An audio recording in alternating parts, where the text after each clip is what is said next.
kasi maraming nagtatanong, bakit hindi ko pa sagutin? Doon sa last vlog ko kasi parang tinanong niya ako kung yes or no. Sabi ko no. Pero sinabi ko din sa vlog ko na gusto ko naman siya pero hindi talaga kasi I need to stick to my beliefs and principles. Hopefully siya na. Kasi parang lahat naman ng qualities and sabi ko, standards na gusto ko nasa kanya. So, why not? Parang, why not bigyan ng chance? Pero hindi ko pa kasi siya pwede talagang masabi na boyfriend ko kahit pwede ko na sabihin talaga na gusto ko yung tao. Kasi, hindi pa siya hindi pa siya member ng church ko. Kasi INC ako and kailangan sa church namin same religion. Sabi ko, kaya sabi ko, hindi ko muna siya i-announce hanggat wala akong clarification or wala akong parang assurance na willing siya to join my church.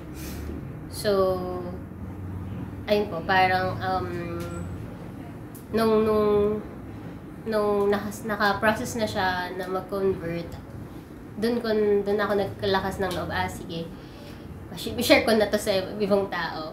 Pero hindi siya mabilis ang proseso kasi it will take months, kaya months din yung hihintayin niya at hihintayin ng mga tao. Inaunahan ko na yung mga tao na kasi maraming nagtatanong, bakit hindi ko pa sagutin? Doon sa last vlog ko kasi parang tinanong niya ako kung yes or no. Sabi ko no.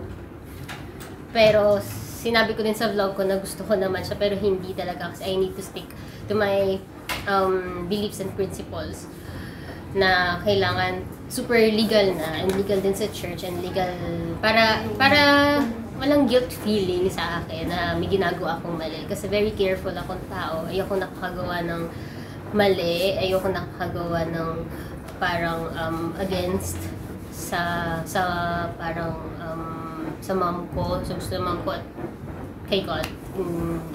Kaya gusto ko laging tama yung mga pinabasa. Meron akong plan, like pagbalik ko kasama ko si mama ko, plan namin mag-Jeju. Tapos mahilig kami mag-road trip. So yun yung parang pinaka-bonding namin, mag-road trip ng parang balikan lang from Seoul to ganitong lugar. So yun, mga ganun yung gusto kong i-share sa mga tao. Yung paano kami mag-bonding din and mga lugar na napupuntahan namin.